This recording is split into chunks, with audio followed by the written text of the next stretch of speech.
John Wilkes Booth left 2 confessions. Why did the 5 people who first read Booth's diary confession give Congress 5 different accounts of its original condition?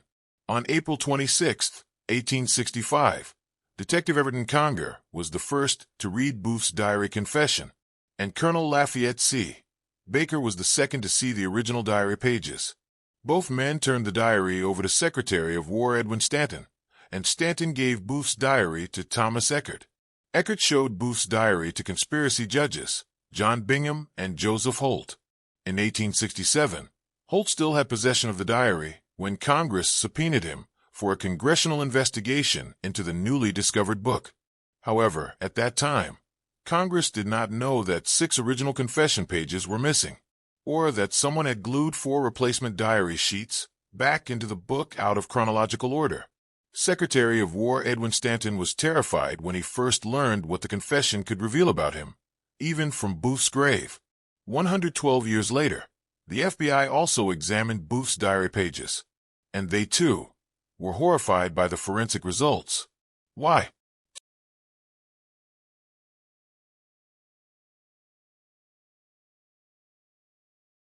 2. Booth's first confession letter.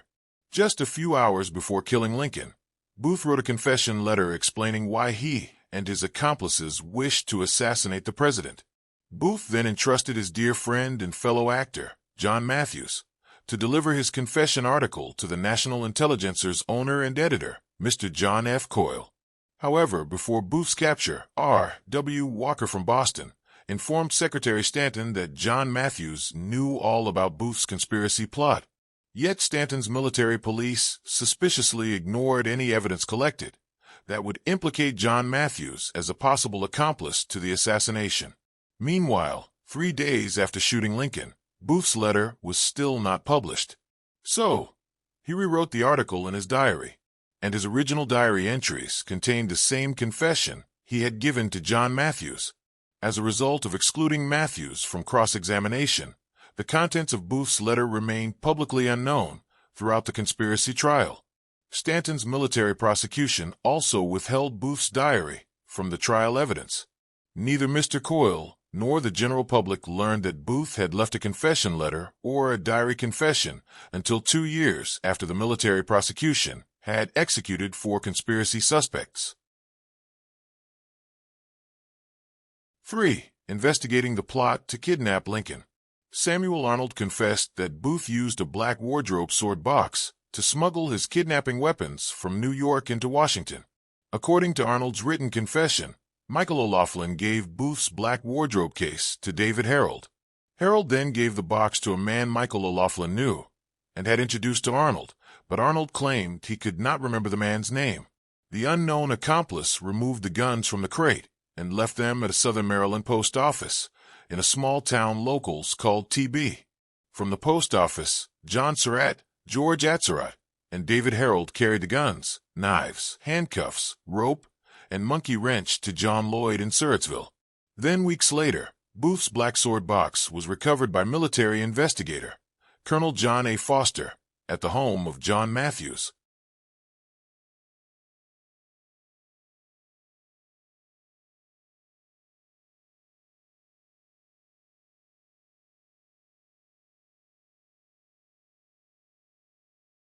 In 1867, during Andrew Johnson's impeachment trial, John Matthews had to explain, for the first time, his role in Booth's newspaper article. However, John Matthews' testimony about his involvement with the Booth letter significantly differed from David Harold's statements to conspiracy judge John Bingham, as well as from the testimonies of John T. Ford and William P. Wood.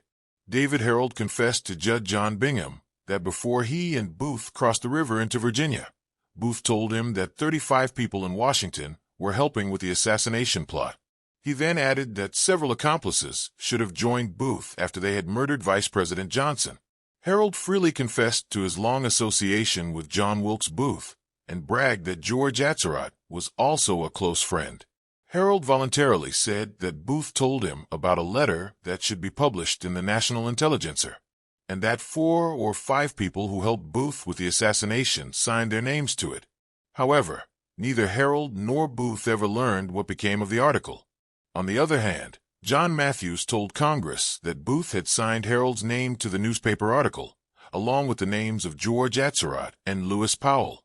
Matthews explained to Congress that he destroyed the letter to avoid being arrested as an assassination suspect. Red flag. Why would Harold tell Bingham about a confession letter that named Booth's assassination accomplices if he, too, was an actual accomplice? Harold said he did not know who the 35 people were, but that Booth told him that if a man in Mosby's command, named Ed Henson or Hanson, and another unknown man, had done their duty, they would have put Johnson through. Who was Mosby? And why did Judge Bingham make no investigation into Booth's 35 accomplices? 5. Booth's second confession and his missing diary pages. Detectives Everton Conger and Luther Baker recovered all the sheets Booth had torn out from his diary. During Booth's escape, he used a diary page from the back of his book to write a note to Dr. Stewart, but tore out the sheet and shoved it into a diary pocket. After detectives captured and killed Booth, Everton Conger gave the diary and torn-out sheet to Secretary of War Edwin Stanton. A week later, Luther Baker recovered a revised note for Dr. Stewart on a second diary sheet, also written and torn out by Booth. No other missing diary sheets have ever been found. Before the conspiracy trial, newspaper reporters relied on Judge Joseph Holt for their updates about Lincoln's murder investigation. But Holt kept Booth's diary secretly locked away in his home and suppressed an inquiry into Booth's lost newspaper confession letter. Luther Baker also recovered Booth's binoculars, but Holt presented only the opera glass and used it as evidence to convict Mary Surratt of conspiracy to assassinate Lincoln. Luther Baker and John Garrett both knew about Booth's diary, and both men saw Booth being shot. Everton Conger arrested Garrett to be a witness to the capture and killing of Booth. But during the conspiracy trial, Judge Holt prevented both men from testifying. On the day Luther Baker delivered Booth's body to Washington, he also gave Holt a statement about the capture and killing of Booth. But Holt also withheld from the trial evidence Luther Baker's redacted statement. Without Baker and Garrett's eyewitness testimony, no one at the conspiracy trial learned that Booth left a confession. Judge Holt presented Booth's recovered tobacco pipe, spur, and compass as evidence, but withheld his diary. Holt chose only Everton Conger as a witness for the case against David Harold, and to talk about the capture and killing of Booth. The questions asked by the conspiracy trial prosecution were carefully put to Conger, so that he would not talk about Booth's book. None can disagree that Booth's newspaper letter, written before shooting Lincoln, and his diary confession, which he began writing 3 days after the murder, were both his desperate attempts to gain moral justification for killing a U.S. president. Both confessions were public declarations. He intended to be read by everyone. Booth's diary stated that he left conspiracy information in Washington that could clear his name, but the government would not allow it to be printed. Red flag. Why would Booth think that the government would not allow information about a Confederate conspiracy to be printed? The diary text also said that if the newspapers published his article, he would not be condemned for Lincoln's murder, but honored like Brutus, made a hero like Tell. Booth wrote that he had struck down a greater tyrant than Brutus or Tell ever knew, purely for the country's benefit and nothing more. Booth's diary confirmed what Harold had said to Bingham, that Booth left evidence, in a Washington newspaper letter, that could vindicate him for murdering a president. Red flag. The military prosecution claimed that Vice President Johnson was also a target for assassination, but then, who was Booth counting on to clear his name? How could William Seward's assassin, Lewis Powell, and Johnson's accused assassins, Atzerodt and Harold, or anyone, vindicate Booth for murdering a president? The mystery of who could vindicate Booth remained unsolved, because the diary Holt presented to Congress had many missing pages, and the diary's second confession page, which had text about the newspaper article, stopped mid-sentence before revealing any names. Then the following 2 pages are left entirely blank. It took 112 years and the FBI Forensic Department to solve the mystery of the diary's missing confession pages. How much longer will it take until mainstream historians acknowledge that the FBI exam report of Booth's diary proved that Stanton and Holt altered Booth's diary before Congress reviewed the book?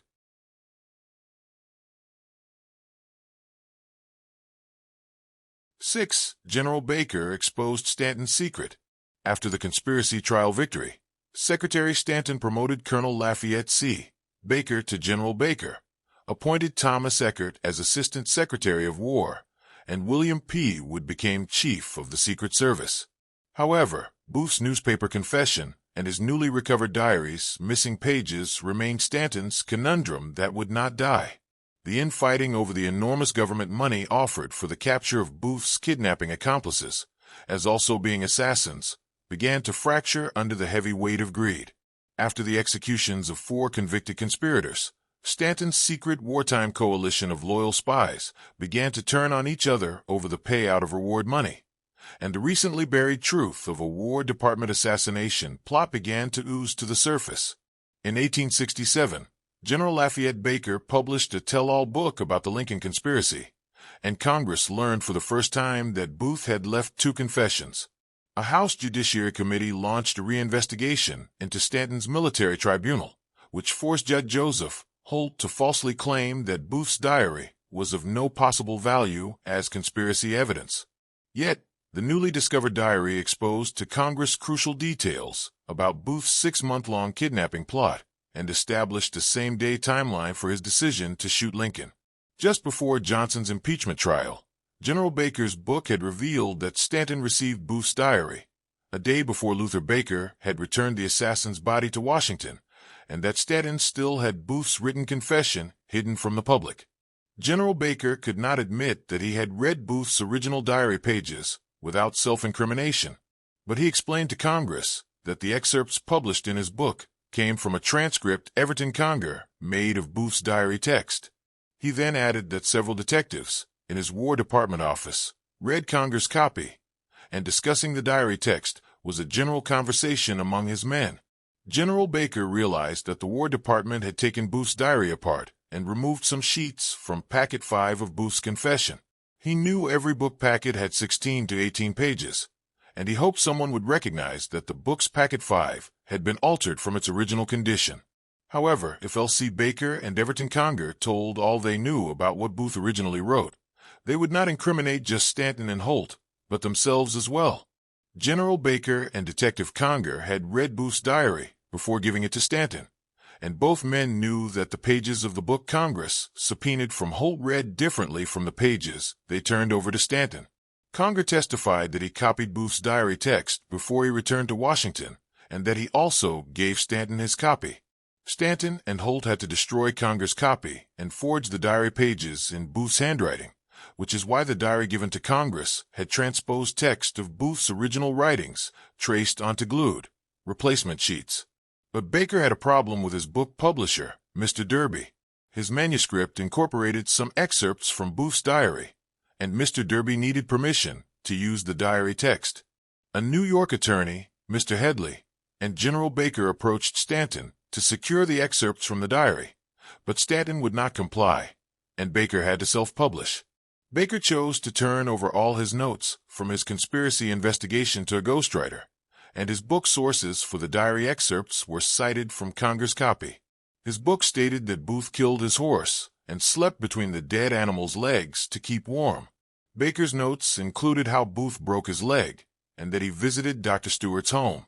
Baker said Stanton read a good deal of the diary to him on the day he gave it to the secretary. He added that a page in the diary had a pencil sketch of a house, and they tried to determine if the drawing was of Mrs. Surratt's home.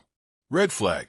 However, the diary Holt surrendered to Congress does not have those diary entries from Conger's copy and Baker's notes. If General Baker knew excerpts from his notes were never in Booth's diary, why would he employ an attorney and a publisher to secure Booth's book from Stanton?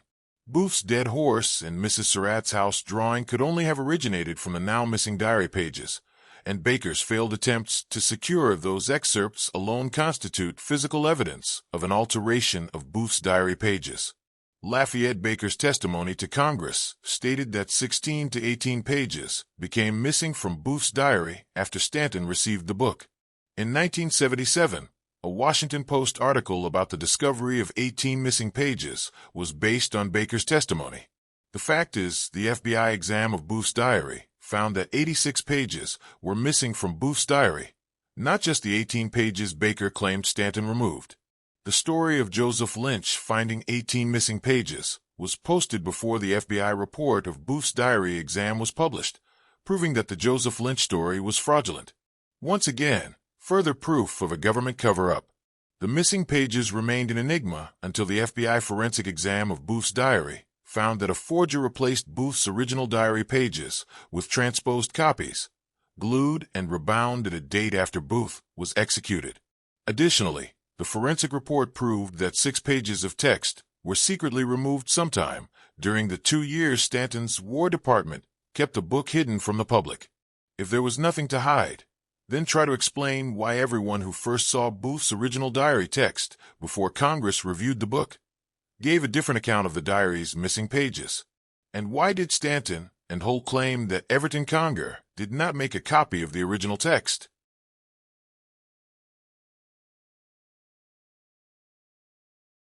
Former Major General, Congressman, and lawyer Benjamin Butler became enraged after learning that Holt withheld Booth's diary from trial evidence.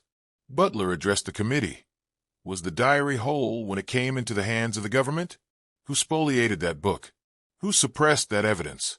Who caused an innocent woman to be hung? How clear himself? By disclosing his accomplices? Who were they? But Congress defended Stanton's War Department and left the matter unresolved. 112 years later, the FBI lab was the first to discover that the original confession sheets had been secretly removed. Indented writings found on all the glued replacement pages proved that the first 2 completely missing original sheets, along with their inside margins, were in the book when Detective Everton Conger and Colonel L. Baker turned it over to Secretary Stanton. However, during a 1977 media interview about Booth's diary exam, forensic lab tech Barry Mones, under FBI Director Clarence Kelly, falsely announced to Ford's Theater Museum curators Skip Larson, Mike Harmon, and reporter Kelly Burke that the exam found nothing significant. When the forensic report was published, it stated, as a result of the complete examination of the diary, no invisible writings, unusual obliterations or alterations, or any characteristics of questions were found. In truth, the exam cited many alterations and characteristics of questions, and anyone doubting my analogy can easily print a hard copy of the report. However, don't feel alone if the exam wording leaves you confused. The forensic lab tech, Barry L. Mones, wrote the FBI report as a riddle or political doublespeak to conceal the findings.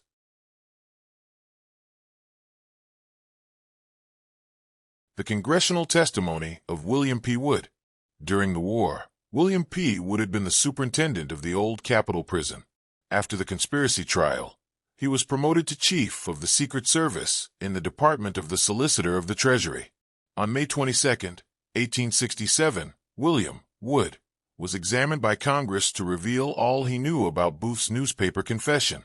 Wood had publicly made bold claims to several people that he knew all about Booth's letter, and added that after having heard prison rumors, he learned that John Matthews had smuggled Booth's letter into the prison, which meant that several other prisoners also knew of Booth's letter confession. Red flag. Why would John Matthews foolishly risk smuggling into a prison Booth's letter that could tie him to the Lincoln assassination plot? Wood's testimony was pure fabrication to hide the actual reason Matthews was carrying Booth's letter to his old friend and the superintendent of the old Capitol Prison, William P. Wood. When Mr. Eldridge asked William Wood, "Do you know anything about Booth's letter confession?" Wood downplayed what he actually knew about Booth's letter and falsely responded that he only had vague knowledge of the letter, but added that he learned Matthews had once told John T. Ford about Booth giving him the letter, and that he should deliver it to the newspaper editor. But William Wood further stated that he never saw the letter, nor heard anyone read it, although he had learned of such a letter while Booth was still a fugitive in Maryland, and while Matthews was still his prisoner at the old Capitol Prison. Wood then said, "That's all I know of Booth's letter." Red flag. Wood's testimony establishes a timeline around April 24, 1865, the same day that Congressman George Julian, allegedly, recorded in the missing pages of his diary that Secretary Stanton, Zachariah Chandler, and Senator John Conness had Booth's confession, and that each man agreed the letter could never be revealed. Conversely, John T. Ford testified that Matthews told him that he destroyed the letter on the same day Booth wrote it, to keep from being arrested as an accomplice to Lincoln's murder. However, Matthews obviously did not destroy Booth's confession letter, but carried it to William P. Wood at the Old Capitol Prison, who in turn gave the confession letter to Secretary Stanton. Edwin Stanton, Congressman Zachariah Chandler, and Senator John Conness could not have had Booth's diary confession on April 24th, but they could certainly have had Booth's newspaper article. Mr. Eldridge then asked Wood, "Did Mr. Ford make any statement as to the letter's contents?" Wood answered, "I think Ford said, in general terms, that Booth was desirous of giving himself up." Okay, red flag again. That cannot be anything less than a blatant lie. When Booth wrote his newspaper letter, he was not a fugitive. Booth had only recorded in his diary that he had a greater desire to return to Washington and clear his name, which he believed he could do. And that excerpt about Booth giving himself up, that William Wood claimed Mr. Ford told him, could not have been known to Mr. Ford, Matthews, or anyone until after April 26th, when Booth's diary confession was recovered and read for the first time. Booth wrote the diary confession 3 days after he shot Lincoln, and only then did Booth become a fugitive. William Wood twice stated that Mr. Ford could tell the committee more about the letter than he could, but John T. Ford testified that, to his knowledge, Matthews was never a prisoner at the Old Capitol, and that he did not recall ever talking to William Wood about Matthews or Booth's letter. John T. Ford testified that Matthews knew William Wood very well, and that when Matthews came to visit Mr. Ford in the Carroll prison, an Old Capitol annex, Ford found out for the first time that William Wood and John Matthews were longtime, old friends. Who do you think was telling the truth, and who do you think lied?